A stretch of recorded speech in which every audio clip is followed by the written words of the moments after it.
Pekerjaan Umum dan Penataan Ruang Aceh telah diberi kepercayaan untuk menjalankan peran penting sebagai penanggung jawab license officer bagi kontingen Sumatera Utara pada perhelatan Pekan Olahraga Nasional 21 tahun 2024 yang diselenggarakan di Aceh dan Sumatera Utara.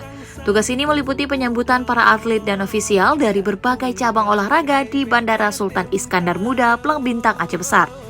Kedatangan para atlet dan ofisial tersebut menjadi bagian penting dari rangkaian persiapan PON 21. Dinas PUPR Aceh berperan memastikan proses penjemputan berjalan dengan lancar, mulai dari pengaturan transportasi hingga pengantaran ke tempat penginapan yang telah disiapkan.